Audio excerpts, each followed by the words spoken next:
LeBron did look, crestfallen with the video that we saw there after the first game.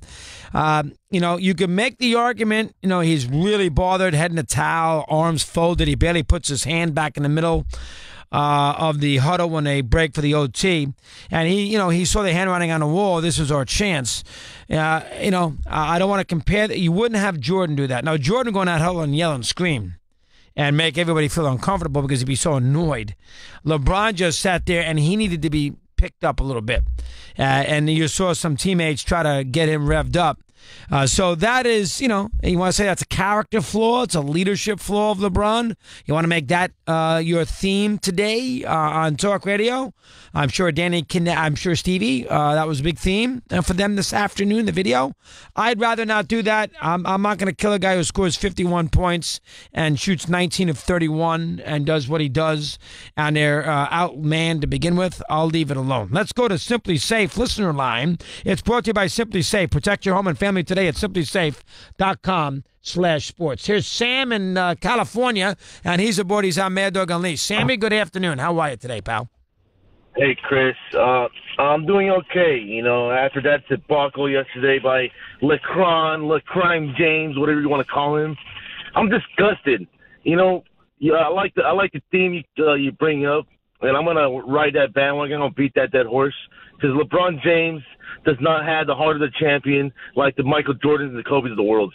Given Chris that Kobe in Game 6 of the 2008 Finals did his LeBron-esque per se or Kobe-esque checking out of the game, LeBron did that in the second quarter when the first quarter was 32-28. Now, I had a prop bet of the LeBron James at 37.5 points above. After Game 1, I thought he was going to get that easily, but obviously he had that brain fart throughout the whole game. Yeah, you can't. Yeah, but Sam, you can't. You're annoyed because you lost a bet and LeBron didn't score 38 points. He had 29. So you can't evaluate LeBron's performance because you lost a bet. You can't do that. And you want to tell me that LeBron was, disinterested strong, but you want to tell me that LeBron, you could feel it, that, he saw the hopelessness of it all and that sort of emanated in his play. I think there's something to that. You could go there if you wish. But, again, who wouldn't feel hopeless? I mean, you want to tell me that Jordan would will his team? You don't think Jordan felt hopeless once in a while against the Pistons and the 3 times in a row he lost to them? I'm sure I can find the video. Now, listen, he was younger in his career. He won every time after that. But I am sure I can find you some video of Jordan against Detroit. They lost 3 straight times. I am sure I can find you some video. Lost in 5, lost in 6, and lost in 7. I'm sure I can find you some video where he looked pretty much, disgusted, sitting in a timeout huddle with Phil Jackson. I'm sure I can find you some. So, I mean, sometimes you got to give the guy a break. He is human. You got to give the guy a break. Jeez. But, I'll grant you that he sensed the ending of the world there and the overtime leading into it in Game 1. That I will grant you with. Here's Evan in Buffalo, New York. He's aboard. He's on Mad Dog Unleashed. Ev, welcome. How are you today, pal? Hey, what's going on, dog? Fine, Evan. Thank you. What's on your mind now? Let me hear. Couple things about the game, and then a question about LeBron afterwards. You had been talking in recent weeks about whether you thought it was Durant's team or Curry's team this year, and I'll agree with you that last year in the finals it was definitely Durant was the alpha dog, but this year it's clear this is Curry's team this year. Every time that team needs a big shot, anytime LeBron comes down and does something big, Curry's right back there with an answer. He has been really good this series. One thing that I think you're right about that. Curry has been by far their best player. He has had a tremendous little stretch here. So, I mean, I probably was a little premature with that. You're right. Go ahead. Next. One thing that I think that gets overlooked, and you have to consider it, is that he's been so great on the offensive end, and many of the times he's having to guard LeBron. And now he's not doing a very good job of it. That's not the point. But the fact of the matter is he's exerting a lot of energy on both ends of the floor, and it's really not slowing him down at all on the offensive end.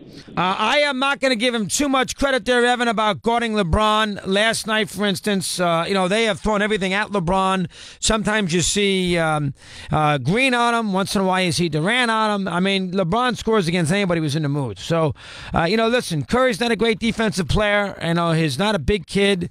Once in a while he rebounds better than you think he does. I don't know, how I attribute that to. Last night, Curry, for instance, had 7 rebounds. I don't know what I attribute that to, but he's not a big time defensive. They try to put him in pick and roll constantly. That's what Houston did. That's what they're going to do here. That's where the NBA operates. Let's exploit a weak defender by matching him up in a pick and roll. And they have noticed that with Curry. But Curry, from an offensive perspective, has been phenomenal, Evan. You're right. Ryan in South Carolina got a chance. He says hello. Ryan, welcome. How are you today, pal? Good, dog. Happy Monday. Listen, before I get to my NBA points, I had the luxury of sitting down and watching the Braves game with Leo Mazzoni at his house yesterday. Oh, really? Wow. And that was a great win the Braves had, too, 4-2 in the ninth inning. Another walk-off. He told some cool stories, but I know we're talking basketball right now, so I won't bore you with it. Listen, I got 3 real points. The first, I agree with the previous caller, and I said the same thing to you about a week or so ago. Durant doesn't want to be the star. Durant's most efficient, as you saw the difference between Game 1 and Game 2, when Curry takes the wheel. Durant wants to catch the ball as that seemingly second option, get to the hole, get himself a basket, and just get to the flow of the game that way. The other thing, dog, I agree with – I don't know if you said it in your monologue, but I agree with the fact that, one, there should have been a foul called against either Curry or Thompson in that LeBron sequence there where they gave Ty Lue the technical. Yeah, that was a mistake, yeah. Yeah, I don't know how the heck they missed that. And then the third, dog – and that's Mark and Van Gundy made a great point. If Tyree says not a word, says one thing, he gets a technical.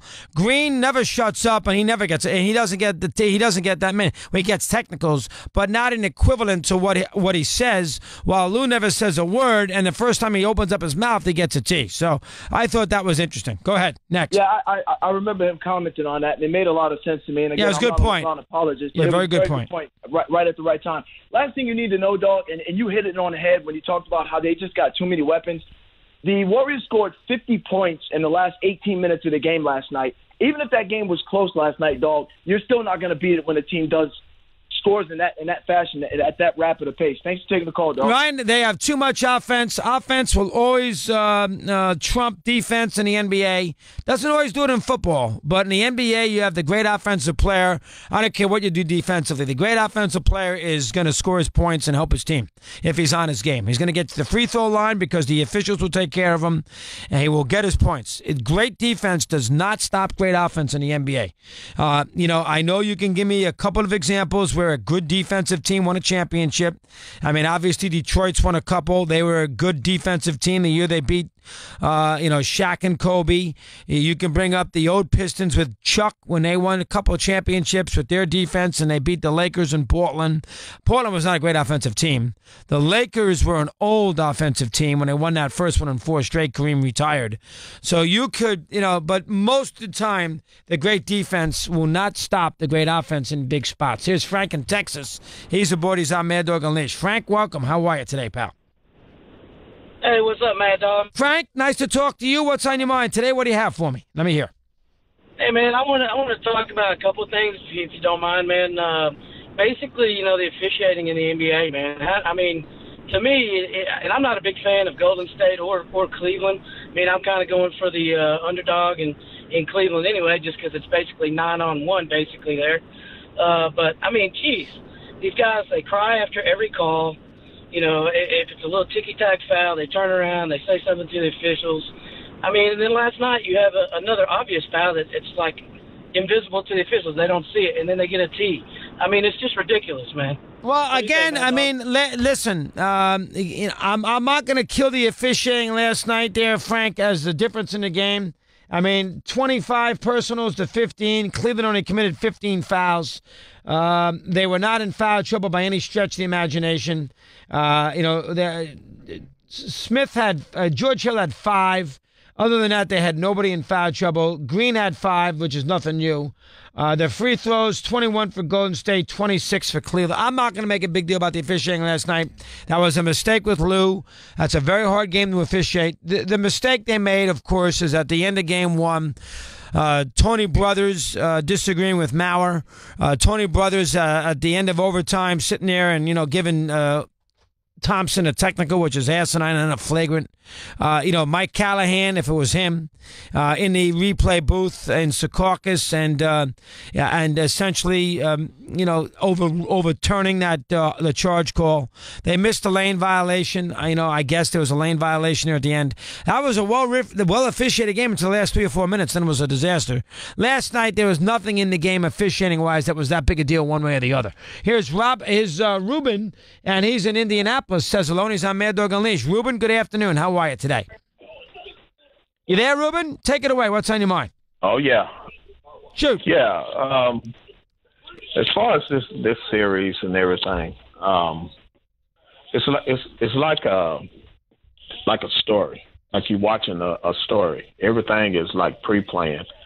Now, when you get Ty Lue, he says something objecting to a call that should have been called a foul. Right. And you get a tech. It's like it's pre-planned. Let this man say something, then we'll hit him with a tech, and he won't say nothing else.